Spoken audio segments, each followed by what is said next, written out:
Before we start, I have two messages from our comrade from the Democratic Front for the Liberation of Palestine that have sent us their salutations. So the Democratic Front for the Liberation of Palestine, the FLP, sent its greeting to the participants and hope the success of the conference on the 75th anniversary of the founding of China, known for the defending the cause of the Palestinian people who face an Israeli colonial and apartheid regime, which commit massacre and crime against the Palestinian people, which sponsor dialogue between the Palestinian factions to achieve internal unity and consensus on a Palestinian government, with the aim of stopping projects related to the future of the Gaza Strip that do not reflect the ambition of the Palestinian people.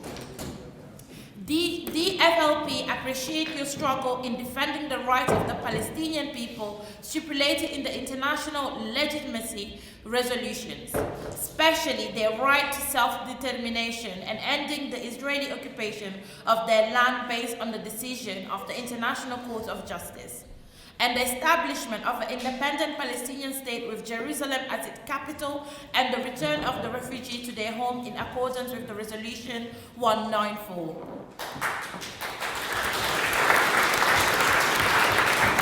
The Democratic Front for the Liberation of Palestine, DFLP, point out the necessity of sustaining the relationship between us in order to defend the interests of the people and confront global imperialism that contribute to the destruction of society and countries, as well as with all leftist parties that are struggling to reach this goal. DFLP hope to continue to provide your permanent political support to the Palestinian people and the just Palestinian cause. The Democratic Front for the Liberation of Palestine, Department of Foreign Affairs, September 2024. And yeah, so we have another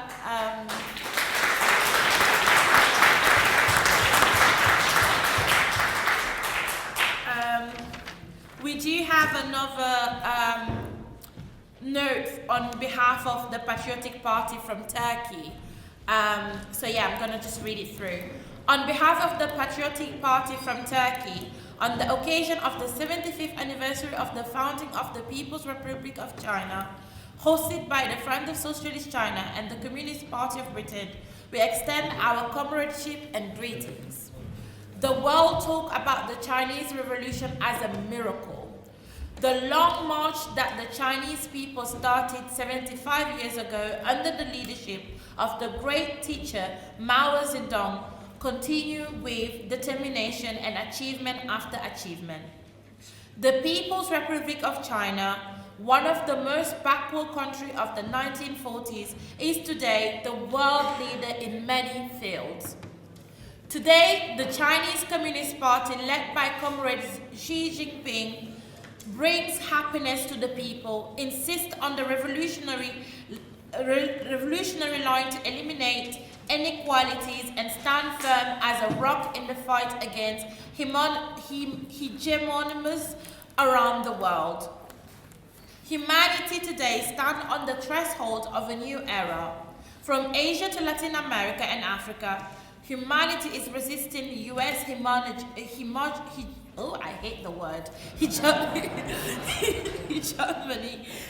with its national state. A great awakening has also begun in Europe. The heroic struggle of the Palestinian against U.S. imperialism and Israeli Zionism has united the heart of all of us and ignited the determination to struggle. Millions of people standing up in various European cities reveal a truth. Humanity is a single front against U.S. imperialism. The self-confidence that will give us strength comes from our history and our determination to struggle. In the era of national democratic revolutions and the opening to socialism, all the revolutionary practices of humanity and the front of struggle against imperialism today illuminate the way ahead. We thank our British friends and all our comrades for this evening. We offer our regard. Secretary General. Thank you.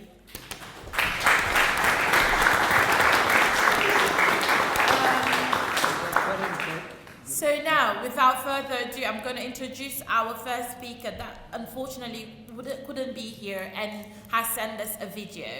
Is Senator Mushahid Hussain, founding chairman of Pakistan-China Institute, a think tank which is the premier Pakistani non-governmental platform promoting people-to-people ties with China. He is also chairman of the Parliamentary Committee on the China-Pakistan Economic Corridor. We have a video to show. Murad Qureshi. Murad Qureshi is a long-standing community activist and campaigner for peace and sustainability. He was a Labour councillor on Westminster City Council from 1998 to 2006 and a member of the London Assembly from 2014 to 2016. A former chair of the Stop the War Coalition, he is now a vice president of the London region of the Campaign for Nuclear Disarmament, CND. Please give warm welcome to Murad.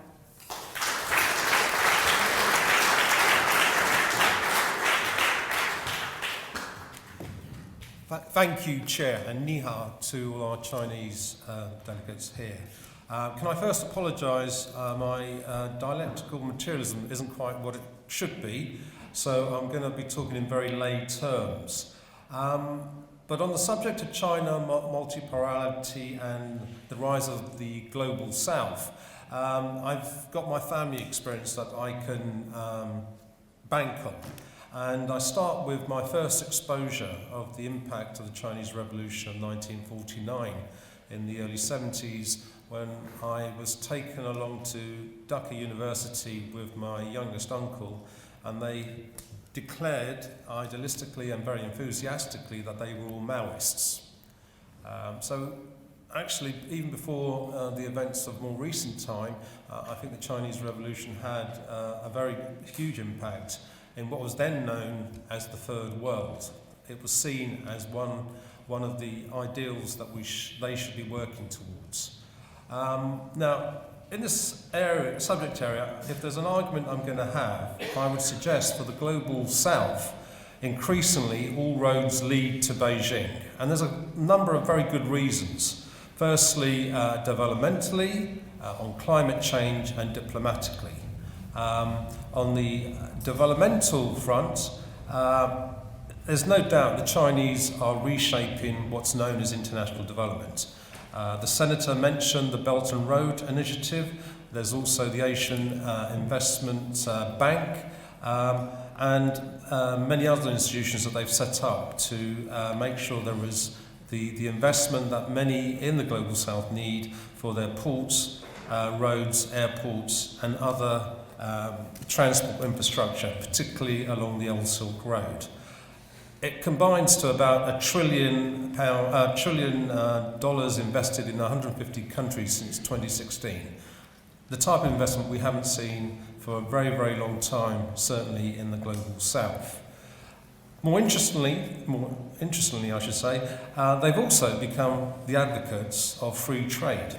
When the African nations had a recent summit in Beijing, one of the major offers from the Chinese government was free and fair access to all their markets. A similar offer has been made to the interim government in Bangladesh, and I hope and trust they will take it on board. The irony, of course, is that at the same time we have in the West more protectionism than we've ever seen. And I think it's an indication of where China is going, and it will be leading on trade issues.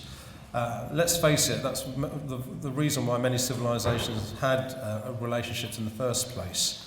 And that's something which we should look ahead and note the differences and who's actually advocating for that access to the Chinese market of 1.4 billion people, substantially bigger than what's in Europe and North America. The second area and offer that I think the Chinese under the Communist Party are offering is outstanding leadership in climate change as they become a super green energy power. 2/3 of the recent growth of take-up on solar and wind power has been in China. But you wouldn't think so if you read the Western media. And also electric vehicles, whether they're Teslas or BYD, they are increasingly coming from China, something which wasn't envisaged 5 or 7 years ago, but is clearly the case. It's actually accelerated its green transition to the extent that it's probably 6 years ahead of peaking its carbon emissions by 2030 and meeting the net zero target by 2060.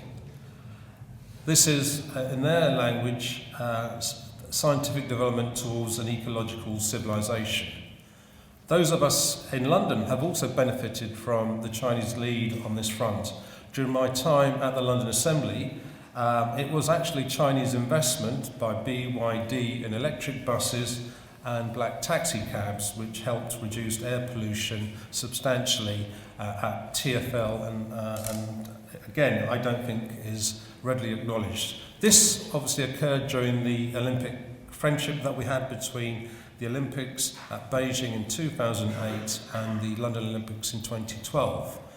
I'm sorry though that the mayor at the time, Mr. Johnson, when he did get to number 10, didn't take up their offer of 5G here in London when Huawei investment here was stopped and ceased, rather regrettably. But that's the kind of thing that we've gained here in the developed world as much as people in the global south.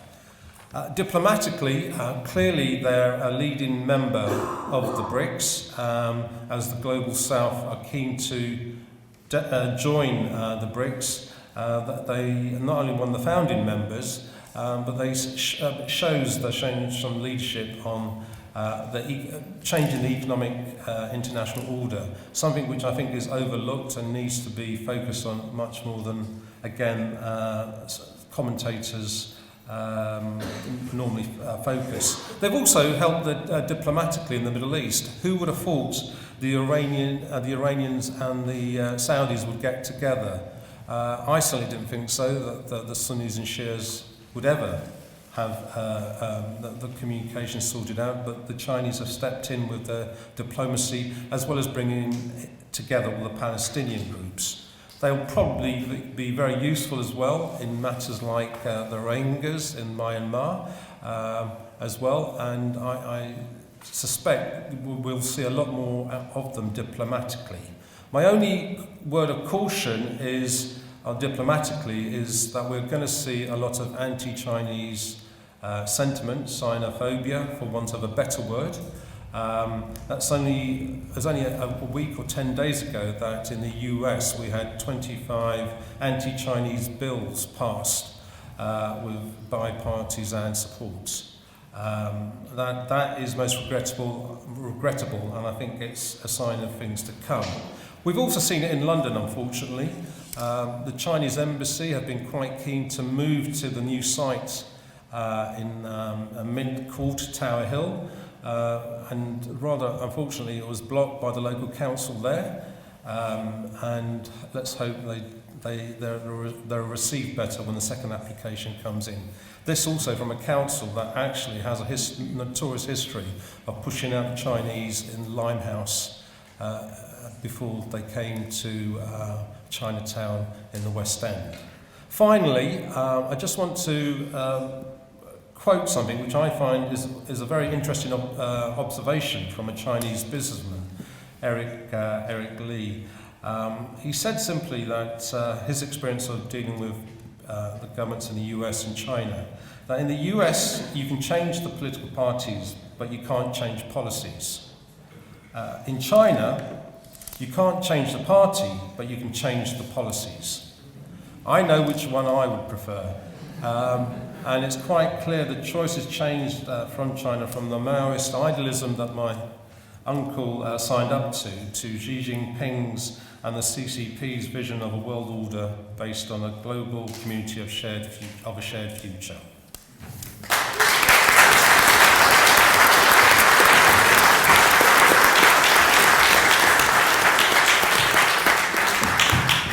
Thank you Murad, for such well-explained and well-detailed speech on China multipolarity. Without further ado, I'm going to introduce our next speaker, Dr. Jenny Clegg, she is an independent writer and researcher specializing in China's development and international role, and a former senior lecturer in Asia-Pacific Studies at the University of Central Lancashire.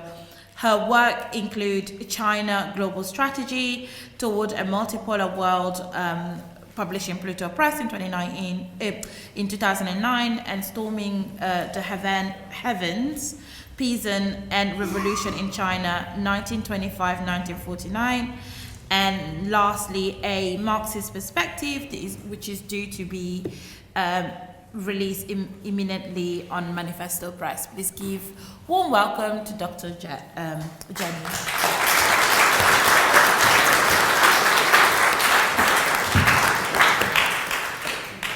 Thank you very much, Chair. And if I can get a quick plug in on the book on peasants and revolution in China, we're marking here the 75th anniversary of the PRC. The PRC didn't drop from the sky, it came out of a long period of revolution, and I address that in my book. I believe there are some advanced copies here today. It was rushed out, and if you want to place orders, there's the Manifesto Press upstairs. So excuse me for that plug, but there you are. So there's more talk nowadays, perhaps in the mainstream, about multipolarity. Some acknowledgement at least that the world is beginning to change. But 15 years ago, when I was researching for my book on China and multipolarity, I was really hard pressed to find any reference in the Western literature. On the other hand, Chinese scholars were in a very intense debate about where China would fit in with the multipolar trend. Today, the mainstream views a few random middle powers like Turkey, Mexico, Malaysia, Australia starting to play a more important role.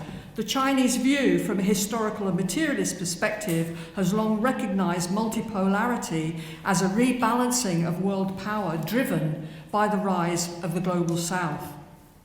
Now, as wider war looms over us, it is imperative that leftists in the West understand the interconnections between multipolarity, the global south, and China, so as to grasp what is going on in the world. Amidst the multiplying crises, global south countries increasingly are looking to each other rather than the West. Given their experiences of vaccine apartheid, high interest rates exacerbating debt, inflation from the Ukraine war, the failure of rich nations to cough up on climate change, global south countries have every reason to come together as a more vocal force for peace and development. South-South networks are proliferating, the objective conditions for multipolarization are unfolding. India and Brazil have risen into the top 10 world economies and are now being followed by Mexico, Indonesia, Nigeria, all bit by bit displacing G7 members in the top world economies. And subjective consciousness is shifting. One after another, countries across the developing world refused to take sides in the Ukraine conflict, and now they are united in horror at Israel's genocide and in anger and disgust at the double standards of the West complicity.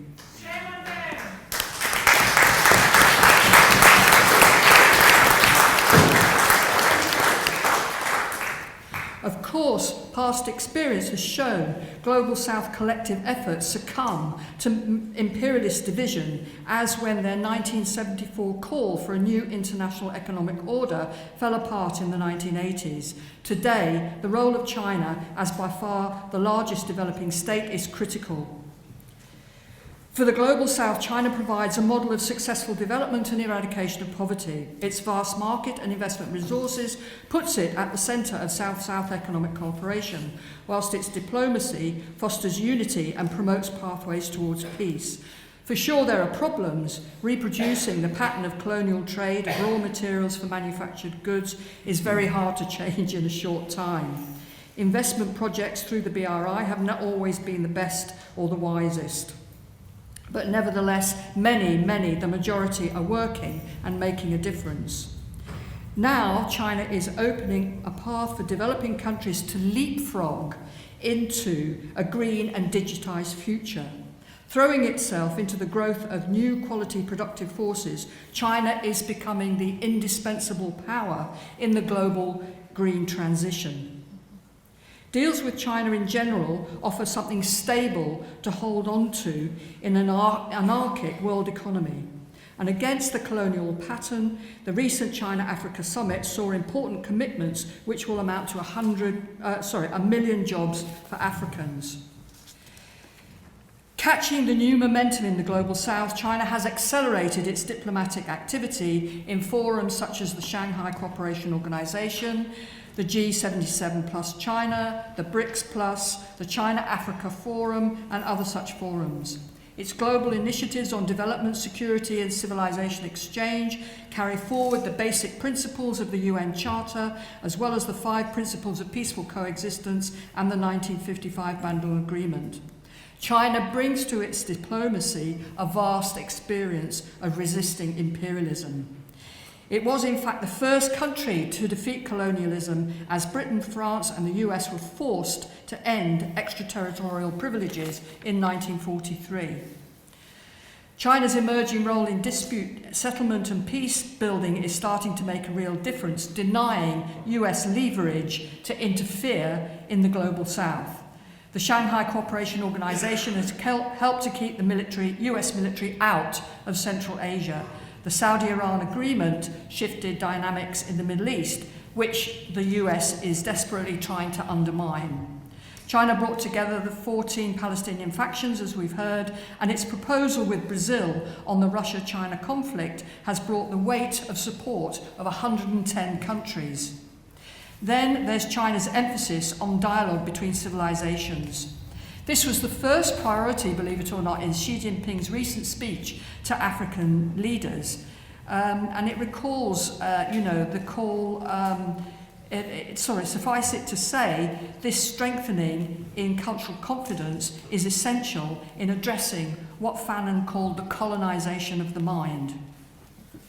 Looking into the future, as the 2030s sees more countries in the global south getting stronger, the gap between north and south can be narrowed, conceivably transitioning into a more managed phase of multipolarity in the 2040s as Western centrism declines and relations between major powers readjust.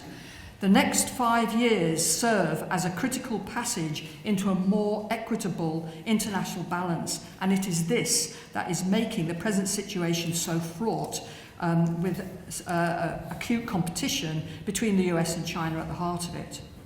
Biden called the 2020s the decisive decade, and halfway through now, the US sees its power slipping away.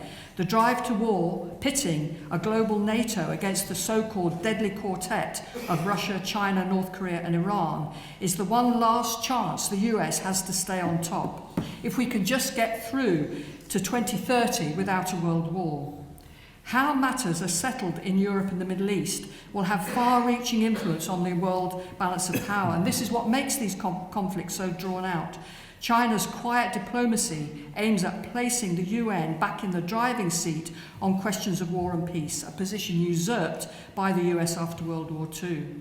So again, I repeat, as World War threatens, it is imperative that peace activists and socialists grasp the interconnections within multipolarity and recognise its different phases. In the next few years, much depends on the BRICS Plus holding together. It is easy to see why supporting the BRICS should be seen as problematic for the left, with leaders such as Modi and Bolsonaro, who fortunately is no longer leading Brazil. However, some on the left misrepresent multipolarity as a new round of inter-imperialist rivalry driven by the BRICS' pursuit of regional hegemony. For sure, individually, there are ambitions of national aggrandizement at play amongst some members of the BRICS, but collectively, under pressure of international crises, they are cooperating to find alternative solutions, not least to the dollar trading system. And besides, smaller countries within the global south, as we've been hearing, rather than succumbing to subordination under regional BRICS hegemonism, are increasing their own collective activism. The litmus test of the BRICS Plus right now is their independent foreign policies, no matter how hesitant and unreliable.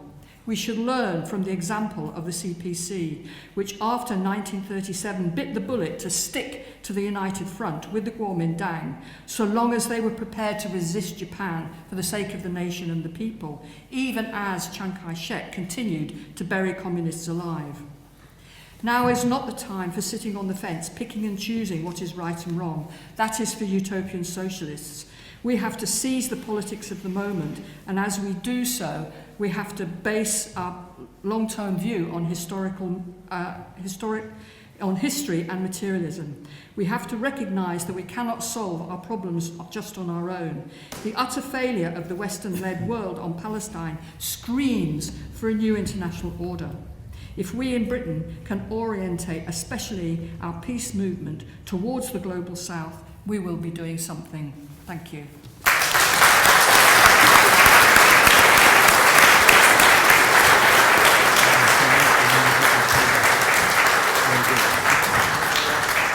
Indeed, thank you very much, Dr. Jenny Clegg. As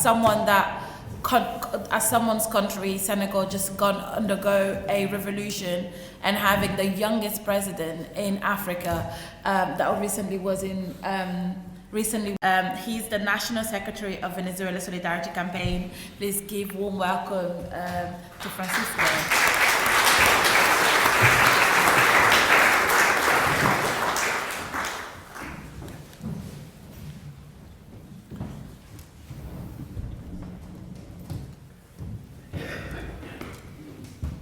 Thank you very much. What a privilege to be asked to, speak on this 75th anniversary of the Chinese Revolution. I just came back from Brazil, where I was invited to 2 national conferences, academic conferences. I'm an academic, nobody's perfect. And where I was asked to give a keynote speech, and they asked me to speak on China. So imagine, this is extraordinary. So I had to prepare my ground.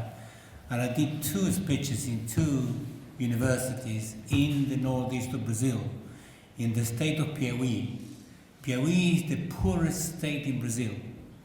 And the Workers' Party in that state, in every election, gets 79%. So there was no problem explaining everything I wanted about revolution, China, and multipolarity. What I decided to do today is to explain, to examine how Latin America became part, or rose to be part of the Global South. Or put it differently, how Latin America turned itself into part of the Global South by the changes that it went through. And then I want to examine that relationship that rise to be part of the Global South and the strategic relationship with China. In 1957, Mao Zedong identified 3 key forces on a world scale. US imperialism engaged in policies and wars of aggression. Nothing changes there. Other developed countries and countries fighting for national liberation, for national independence and national liberation movements in Asia, Africa, and Latin America. The party, the Chinese Communist Party, advocated giving them active support and developing extensive friendly relations with them. Regarding capitalist countries other than the US, the party's view was that China should also win them over and develop friendly relations with them.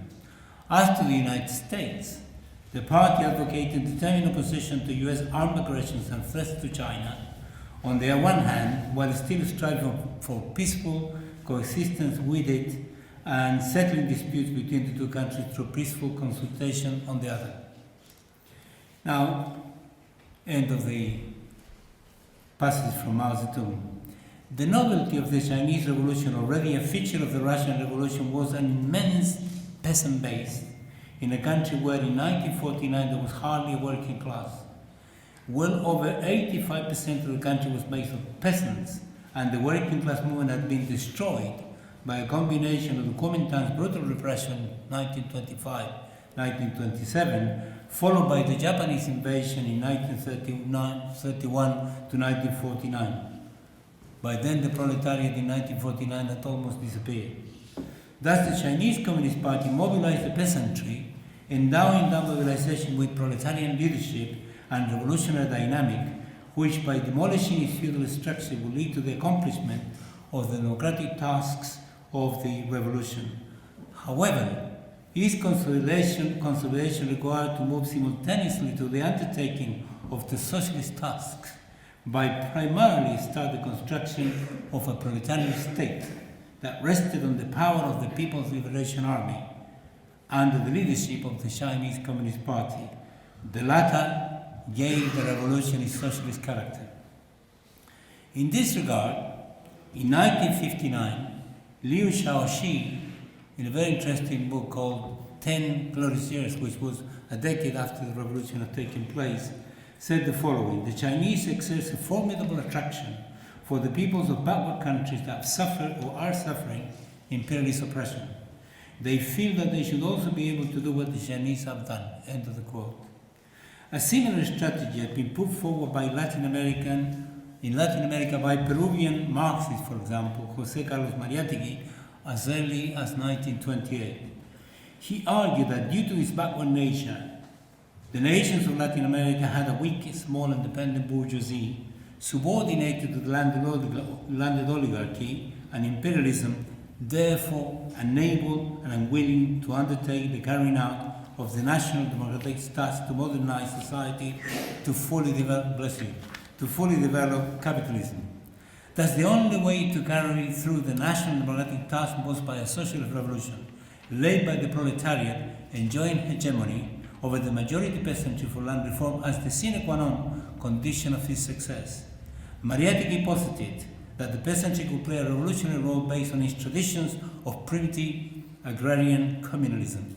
For him, proletarian leadership meant the Marxist Party to lead the revolutionized peasantry and the working class to carry out a social revolution to accomplish the national democratic tasks, especially land reform, and move simultaneously to the setting up of a proletarian state. There are two contemporary examples of this revolutionary transformation in contemporary Latin America, which resonate with the character and the dynamics of the Chinese Revolution with all the difference guarded. Bolivia, in 2005, no proletariat. It had disappeared with the closing down of all the tin mines.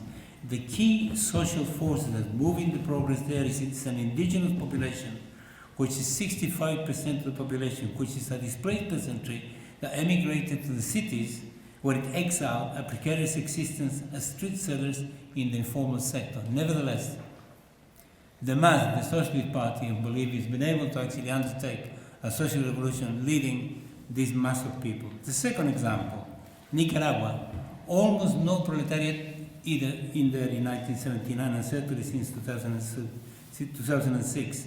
There is a huge informal sector in the economy, which is between 60 to 80%, where the FSLN, the National Liberation Front, Sandinista Front, provides proletariat leadership to a broad social coalition of workers, peasants, informal sector workers, and street sellers, all of them, in the case of Nicaragua, organizing cooperatives and enjoying state pensions and health system. Even people who actually play clowns in the street to entertain drivers actually have members of cooperatives and get pension system from the state. So let's move forward, very fast. And then the rise of multipolarity in Latin America. The election of Hugo Chavez to the presidency of Venezuela in 1998 was a momentous development that represented a substantial break with 30 years of neoliberalism inaugurated by the military coup against Salvador Allende in Chile in 1973. For the first time, Latin America embarked on an unprecedented process of regional integration whose benefits had a positive effect on many social, economic, and political spheres. I'll just go through some of the key questions. Poverty was reduced from 48% to 26% in 10 years. Extreme poverty was reduced from 22% to 12%. Using the Yo Si Puedo, yes I can, Cuban method, illiteracy was eradicated in Venezuela, Bolivia, Nicaragua, and there were substantial improvements in literacy as a result of that method in Mexico, Ecuador, El Salvador, Guatemala, Honduras, Panama, Colombia, Argentina, Brazil, Paraguay, Peru, Uruguay, and Grenada. So 6 million people actually were taught to read and write in almost no time at all, which shows that by combining their capacities, they can get a tremendous amount of results. Then there was the question of the external debt. Between 1970 and 2012, the debt of Latin America multiplied 165 times and forced the region to actually engage in transfer to the West, which was in the region of 3,253 billion. Countries were really indebted. So all Chavez proposed is setting up of the Bank of the South. The idea was to provide a bank that will provide finances to countries for development. He made it clear. He said the Bank of the South will finance real development projects without the suffocating and constricting burdens of debt that come with IMF loans. Chavez then pushed very hard for energy integration. He created Petroamerica, which is petroleum from America, with all the state-owned companies and gas companies in the region coming together. In 2004, he set up Petrocaribe, which was to benefit 13 Caribbean nations, which benefit from favorable contracts and credits to purchase Venezuelan oil. In 2005, he set up Petrosur, which was the South Americans actually putting together their state oil and energy companies. Then PDVSA, the state-owned company of Venezuela, signed collaborative agreements with Petrobras, the Brazilian state-owned company, Petroecuador, the same one from Ecuador, CUBE, the one from Cuba, YPBF, the one from Bolivia, and Petrotrin, the one from Trinidad and Tobago. This was extraordinary. And then there was a more interesting development, which was Cuba and Venezuela signed an agreement by which Venezuela got 20,000 doctors on the basis of 89,000 barrels of oil a day. And that provided, just like that, like Tommy Cooper, free health care to about 20 million people in a population of 32 million. That showed what could be done. Then Brazil in 2013 also got an agreement with Cuba, by which 18,000 doctors were actually provided, deployed in the poorest areas of the country, which provided medical attention to 63 million Brazilians. Before the agreement was signed with Cuba in 2013, Brazil had 4,000 municipalities without NHS doctors. That is to say, this was an enormous progress. And then Chavez proposed the setting up of a multinational television channel, which is called Telesur, Television of the South. And still is going on. It has a completely different view, and their motto is "Our North is the South." That is to say, a view from the South about the South. Despite all the difficulties and all the sanctions, Venezuela is still continuing. Okay, so Chavez also began a very strong relationship with China, which he considers strategic. Trade between China and Latin America as a consequence of that blazing the path, create enormous. Ever since, the trade relationship has gone through the roof. By 2023, when the pink tide had recovered to a pink tide 2, the trade between the two parts, Latin America and China, had gone up to $480 billion, which is extraordinary. That is to say, that was a 35-fold increase in 23 years. China has also signed free trade agreement with Chile, Peru, Costa Rica, Nicaragua, Ecuador, and there are ongoing negotiations with Honduras, Uruguay, Panama to sign individual free trade agreements, which is going to benefit all the countries. China is the main trading partner of South America and second in Central America and Mexico after the United States. And 22 out of 33 countries in Latin America participate actively in the Belt and Road Initiative. This has led the United States to see this as a threat to their hegemony. And just want to quote Laura Richardson, which is the Commander-in-Chief of the Southern Command. You can imagine this is a militarized response to a political and economic problem. And she said basically that China not only is a competition, it's also a threat, but even worse, is depicted China's participation in collaboration with Latin American countries as a potential aggressor, which is clearly indicating that they're prepared to go very far with this. So the problem, and I finish with this, the problem is that the US offer Latin America only interference, aggression, economic sanctions, coup d'etat, military threats, military bases, assassinations, and wars. Conversely, China offers investment, credit, technology, markets, and peaceful win-win collaboration. In conclusion, the rise of Latin America to be part of the Global South with the pink tide as a dynamic and active component of the Global South is a clear manifestation both of multipolarity and its desire to play an important role to contribute in building a global community shared future. Let me finish with two phrases. Congratulations on 75 revolutionary years, and long live the Chinese Revolution. Thank you.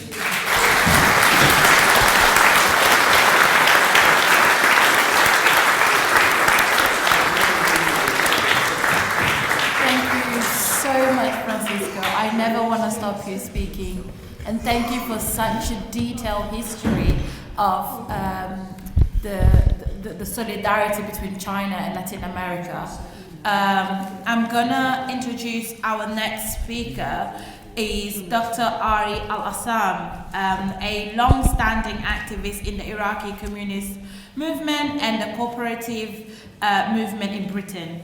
He's the co-founder of the Mushtarek platform and the New Social Cooperative. Please give warm welcome to Ali.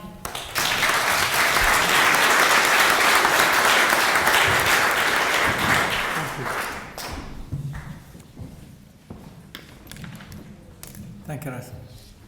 I'm glad to join you in this celebration of the 75th anniversary of the founding of the People's Republic of China.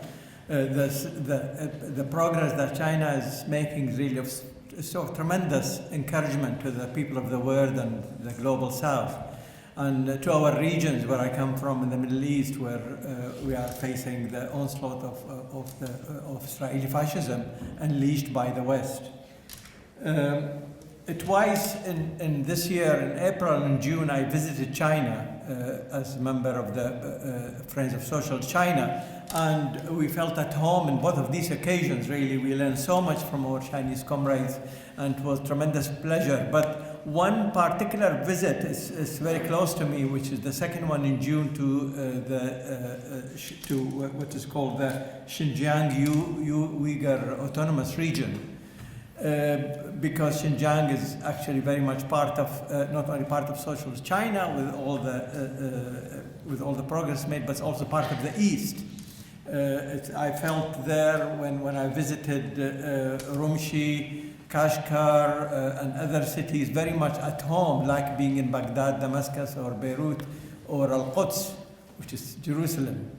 Which I visited all and spent time with all of these cities. So and what I would like to speak now is, in the few minutes that I've given, is a little bit about the progress being made in Xinjiang and what it means to the global South.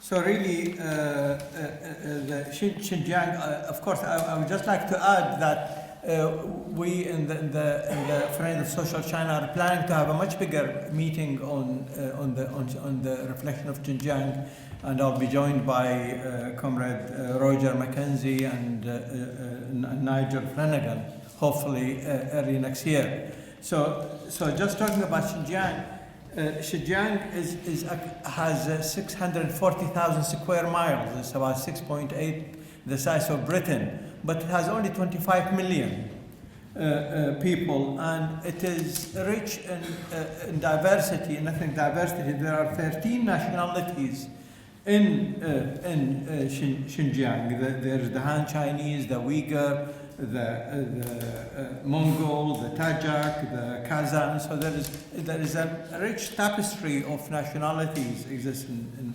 Xinjiang. And I would speak very briefly about two aspects of my visit. One of them is on the high technology industry in Xinjiang. And secondly is about the cultural diversity and what I witnessed there. So destroying some of the fallacies that's being spread in the West about what's happening in Xinjiang. So one of them is in terms of technology, is one thing that you witness when you visit the various parts of Xinjiang, that actually it is a very high technology development area. So things like information technology, big data and cloud computing, agricultural technology in particular, which has a smart agriculture, Internet of Things, 5G, robotics and AI is all part of agriculture in Xinjiang. And then there is biotechnology, automation, semiconductors, AI, you name it, is there. It's a very big technology center and much more advanced than what we have in the UK, I can assure you that. And I'll tell you examples of it as I speak about that. So this is one aspect. So agriculture, for example, 90% is mechanized. Cotton weaving is almost controlled by robotics. So when I tried to look for slave labor, all what I could find was the machinery in there. I found one robot in our hotel actually. And even that robot, I tried to make it do things that was really rebellious. So even with robots, you couldn't find slave labor there. So really, all this reporting on slave labor is real mockery and has no foundation whatsoever. In Kashgar in particular, which is a very ancient Islamic city, it is actually, we discovered, me and my colleague, that it is actually the center for the hub for the Belt and Road initiatives. Everything goes from Kashgar, goes to Iran, goes to the West, goes to everywhere. And that's why you could understand why they unleashed these conspiracies of Islamic fundamentalism like they did in Iraq and other areas. We could understand it very well, as I could see. It's very much like in Iraq. It started in Kashgar. And it started in a period where they wanted to destroy this hub.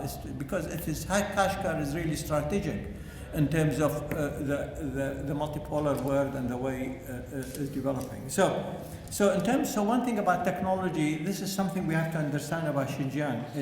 It is a very developed technological place with a very high degree of mechanization. So all this rubbish about slave labor doesn't exist in there. The other thing I would like to speak about is the is the diversity of nationalities in Xinjiang. As I said, there are 13 nationalities, and and one thing I would like to emphasize that Xinjiang is actually part of the ancient Islamic world, and we like in Iraq, for example, there was always been a very robust culture of harmony between nationalities. Nationalities existed there and religions for thousands of years in harmony. Exactly like in Iraq. In Iraq, for example, we have Arabs and Kurds and Sabia and Christians and Muslims and Jews and all diversity of nationalities and religions that existed for thousands of years. In China and Xinjiang is exactly the same. In China itself, there are about 56 nationalities, by the way. In Xinjiang, there are about 13. They always existed. When the Communist Party came to Xinjiang, it only solidified that culture. It's not a culture that was created 10 years ago or 100 years ago. It existed for a long time. The Communist Party solidified that, and Marxism was a tool used to actually unite the people on scientific principles. So you could see it. So and what I noticed that all religions, Muslims and so on, is actually not only encouraged, is celebrated.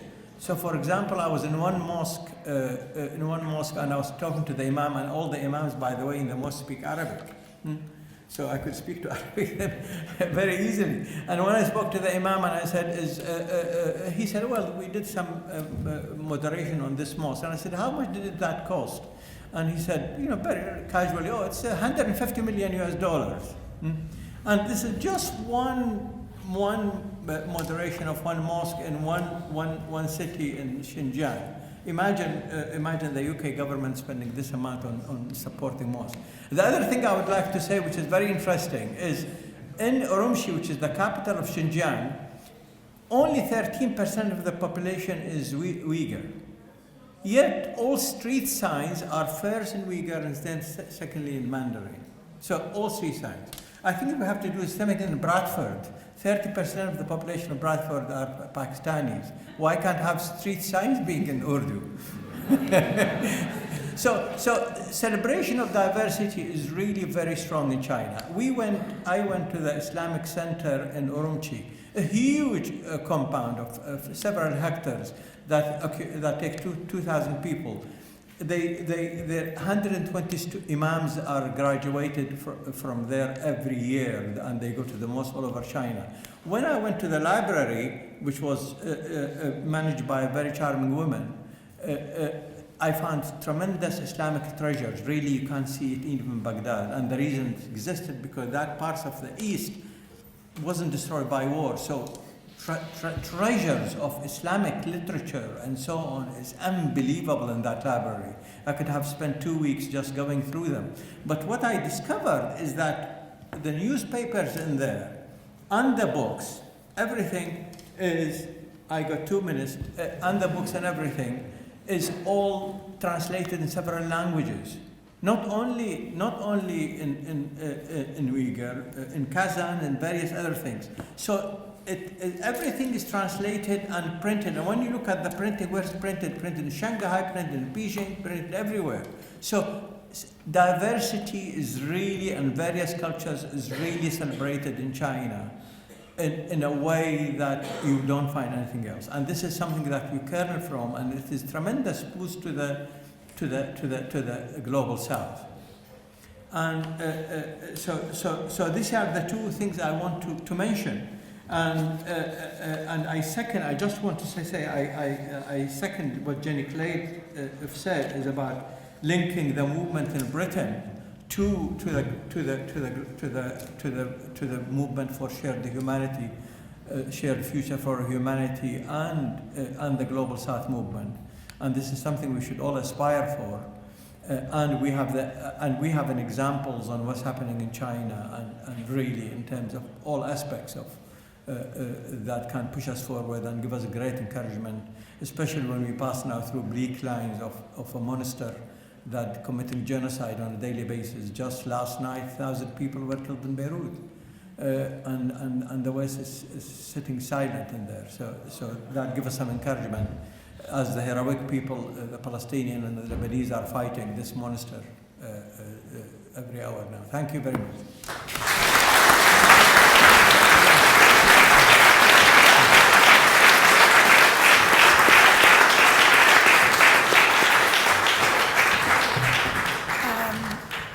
Thank you so much, Ali, for that. And I will advise everyone, if you're not following the French Socialists of China, please follow them, and watch out for the next event in regarding them telling you about their visit to China.